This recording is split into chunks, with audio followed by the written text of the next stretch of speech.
far away.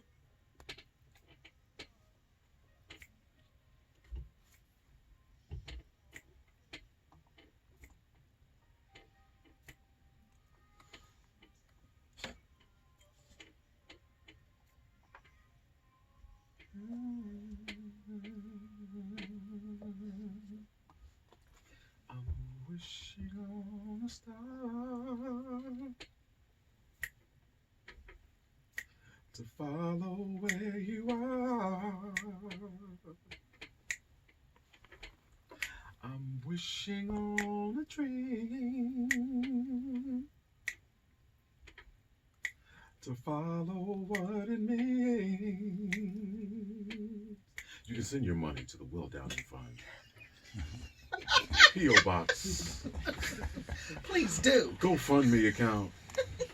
I'm Dr. LaJoyce Brookshire. Welcome back to Ask the Good Doctor on Sirius XM Urban View, Channel 126. We're talking powers and becomes action. And that was, yes, live in studio with me, Will Downing. And I didn't charge you. And Nothing. he I didn't charge you. didn't. Nothing.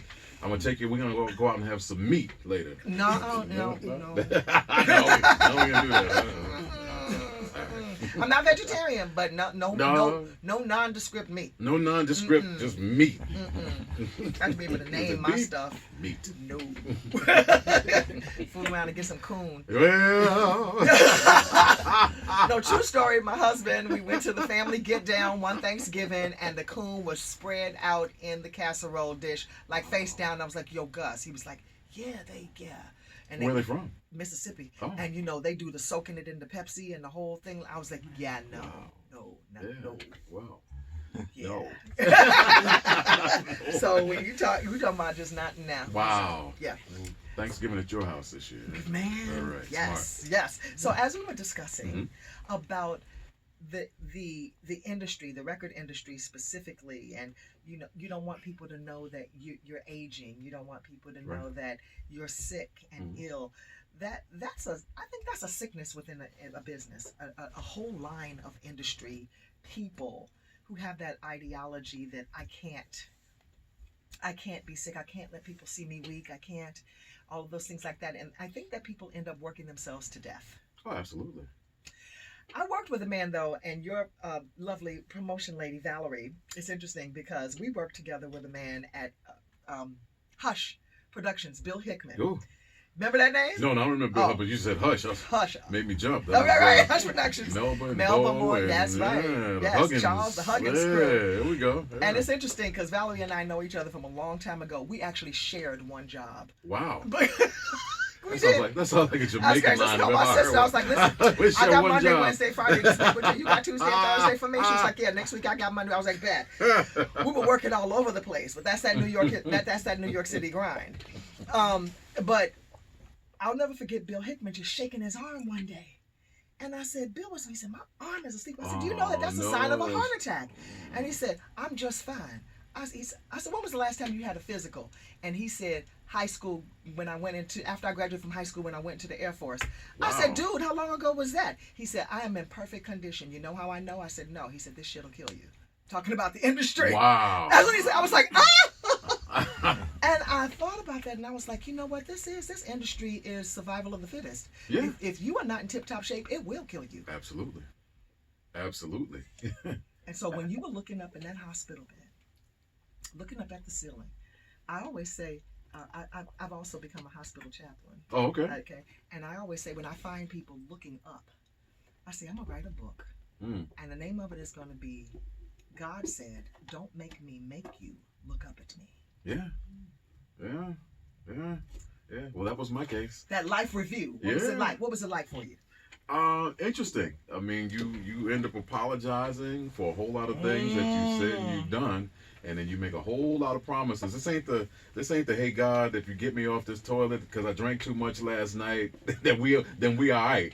It's kind of like this is the real negotiation, the real deal. Holyfield, like I ain't never gonna do. Please, Lord, please get me up, and it changes who you are.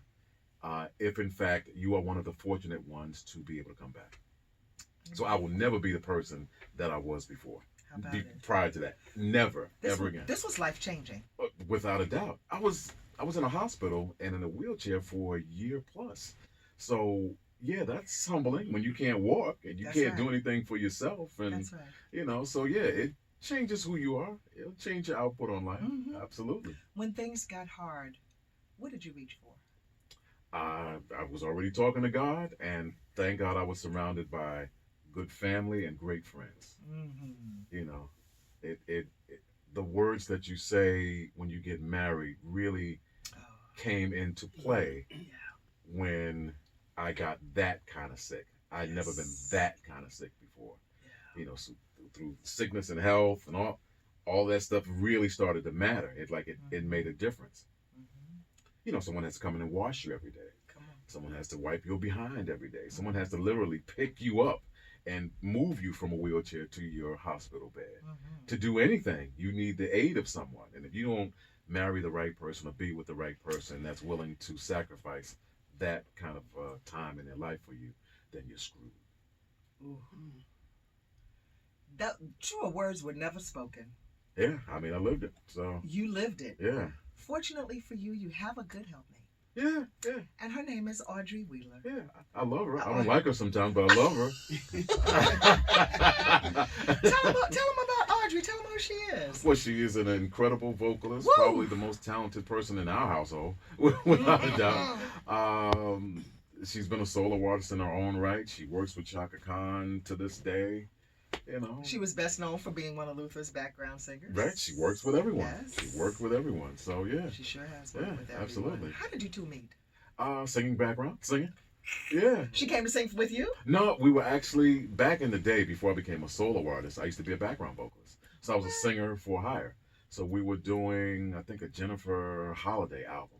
Oh, And wow. we met on a session, and I fell in like with her. Well, it wasn't fireworks. She didn't like me the way I liked her, and we were both with different people at the same at that time.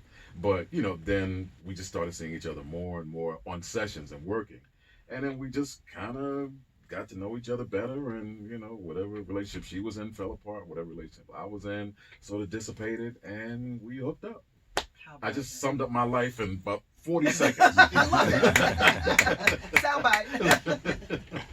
And she turned out to be the one, though. Yeah. Because when you say the person who sacrifices, now Yeah. certainly for her, I'm sure that her life was upside down at this Oh, at without this a doubt. time as well. Yeah. I mean, if one goes down, especially with something that critical, And a 10-year-old daughter. and a 10-year-old daughter, yeah, who did not understand what was going on. It was like, hey, I got a school play. You coming? I'm like, the only thing I couldn't shake was my head. I was like, nah, I think I'm going to miss this one. So, yeah. So, I mean, you have to be surrounded by good friends and family. And, I had a great neighbor next door, literally next door to me. He would come by and help. And I read about people that have gone through the same disease. And it was comforting to know that hopefully within a year to 5 years, if you were to come back, that's your window. And if you started to see things around you that started changing slightly, that, yeah, okay, you're on your way back. But the things that I read, the things that I was going through and also read was, there was a guy who said, yeah, I went through the same thing and I fell a lot. And that was me. Mm. Before I went into I was falling. I would fall. And I just read, he said something very funny, but it made sense. He's like, if you fall on the ground, you can't get up. Just while you're down there, just pray. All right now. So I was like, clap that up. Got Yes. it. So God was always kind of sending me little nuggets to give me a little hope. Yeah. But in the meantime, he was kicking my ass, to get myself together and to slow down. He slowed me down. So Wow. That I find this story amazing because you're standing today. yeah. How did you get up, Will? What was your regimen that helped to put you back in action? I had amazing people in my life, aside from my wife and my family and, Yes. and friends. Like the healthcare people, they would come by to do physical therapy with me to my home. Mm-hmm. Like I turned my office into, we had a hospital bed in there and a wheelchair. And they would come by because they were commissioned to and they were being paid to. But then they started coming by on their off days, which is nuts. Absolutely. Which is nuts. They were rooting for you. a woman named Roxy, a Filipino guy named Rod Hugh. They would literally come by the house, doorbell would ring. I wasn't getting up, obviously. My wife would open the door and it'd be like this little Filipino guy. Hey, I'm here to. He's like, yeah, well, you're not scheduled for this. Like, I just came. I want to help him. Oh. Yeah. So like one step at a time, you know. Have a walker. You take a couple of steps. Say, okay, get back in bed, and you know, Sleep eventually, it off. Yeah, you sleep. I mean, when you haven't moved in a long period of time, Mhm. and fortunately, my muscles did not atrophy, Yeah. so I was able to still, you know, use Good. my limbs. But you know, one step at a time. Then the next week it might be 5 steps. Mhm. Next week after that might be 10 steps. It might be literally just getting up out of the bed, or we'd stand at the sink, and I had a chair that would lift up, and it'd lift me up, and I stand at the sink and say, okay, we're gonna stand up for 30 seconds. You just stand just to stand up straight. Yeah. And you put you back in your chair, and you know, so it was a long period, you know, a How very long? long period How long did it take? for me to really get back. Mm-hmm. 2 years, Yes. and I did an album at the same time. From the wheelchair? It was actually going to be called "The Songs from the Chair." Come on. Yeah, and I lost my voice. I mean, I have much of a voice left. Okay, so let's Yeah. talk about that. I remember seeing Will Downing at a club called Sweetwater's Mm. a long time ago in New York City, Mm.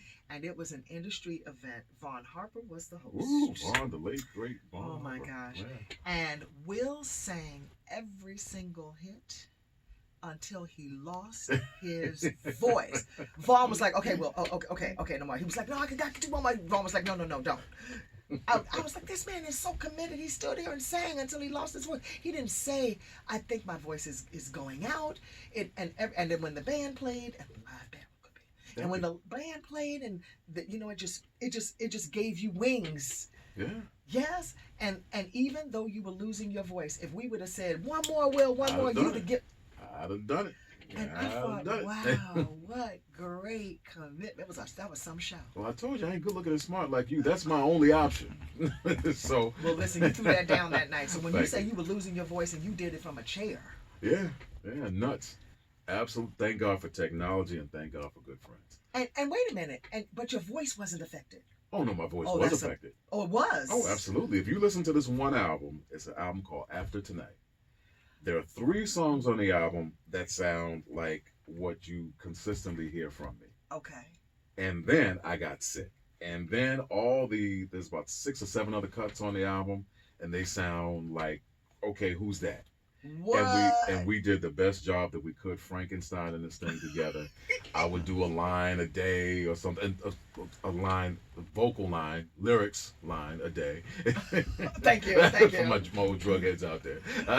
I would do a line a day or something like that, and then we Frankensteined it together. And then we call on instrumentalists to come in like, hey man, I need you to do a 16 measure solo. Okay, do a 32 measure solo. And then we just sort of made it seem like I was working harder than what I was. But my insurance had run out, and I still had a contract with, I think it might have been on Universal at the time. Okay. So in order to get the back end of my money, I Mhm. needed to produce this album because they had already advanced me half the money. Oh, wow. So we had to finish the album. And so I got to have some income. Yes. Do what you gotta do. You got to do what you got to do. I ain't good looking and smart like... Jeez. Here we go. My goodness. Well, tell me about your eating habits at that time. Like eating on the road, I know was crazy. Oh, yeah. Well, you eat on the road. The healthy way to eat is the old chicken Caesar salad. Yeah. and whatever the soup of the day is. But under normal circumstances, you do a show. After the show, you go sit at the bar.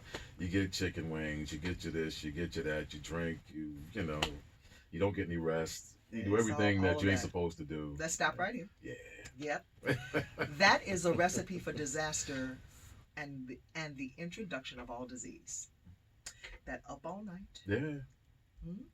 that eating on the go, Yeah. and eating late. Yeah. You know, All the fun stuff. all the a chicken wing here or there has not killed people, but consistently every single night, washed down with some alcohol and probably no water, and then going to sleep on it. Yeah. That's bubbling brown sugar to the neck. Well, Okay. bubbling brown sugar. Okay, and it is not going to fare anyone well. It didn't work for me. the nights I remember were fantastic, See? but then the payback was, the punch afterward was, not good. The punch afterward. Yeah. I just want to be able to, when you were recovering, Mhm. what did they put you on in terms of, like, did you have a nutritionist? Did someone come in and say, Will, this is what you need to eat Well, to build your strength? I couldn't really swallow the way I wanted to swallow, so a lot of Okay. stuff was liquid. Even just to get my weight back up. So I would, it would be a drink or something like that Sure. to get that. And then a lot of food was just kind of smashed and mashed. Yes, yes, So, yes. and it was definitely more nutritionally good, best for me. Okay. But of course, Mom wanted me to have collard greens. All right now.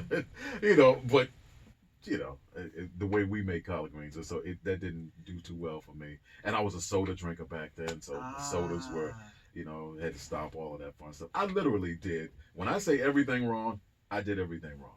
Literally. And now to maintain your vibrancy, tell me what you're doing right.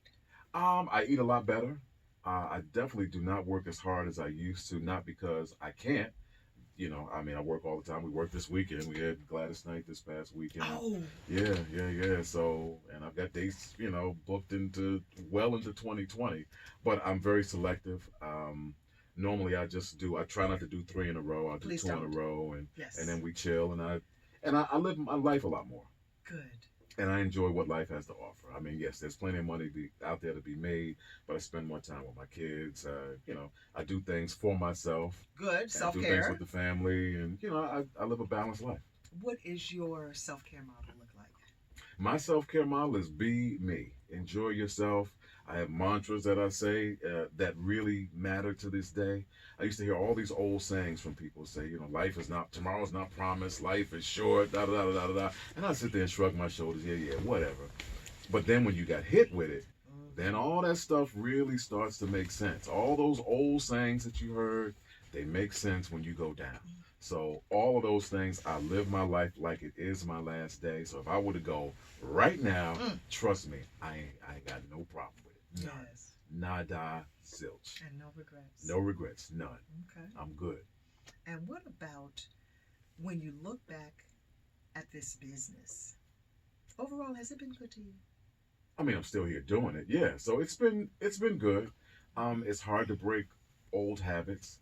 Back in the day, you'd have a radio person kind of say, "Well, hey, I need you to show up at this station on Christmas Eve." And it's like, but they said they ain't gonna play your record if you don't. And then you find yourself trekking across the country, to go satisfy this one human being, and so that you can get your record played, and just dumb stuff like that. So I've missed anniversaries, That is birthdays. manipulation to the nth power. That's human malfeasance. Yeah, but when you're in it, you don't look at it that way. It is what it is. You want your record played, business first. And I used to do all that dumb stuff. And then I did it one time, and I know we're cutting short on time, but I did it one time, and I said no. And I was so nervous. I was like, oh my God, I can't believe I said no to this person. And I didn't see them for about a year. Then I saw them later at another station, and I was like, oh man, I know this person's gonna kill me. And they walked up to me. They forgot all about it, like it never happened. I'm the nervous one. I'm like, are you freaking kidding me? That was a wake up, wasn't it? That was the real wake up. Well, you stay put. You got it. We're gonna wake these people up even more. All of our listeners. Absolutely. And Will Downing is going to shed even more light when we come back. I'm All Dr. right. LaJoyce Brookshire on Sirius XM Urban View, channel 126.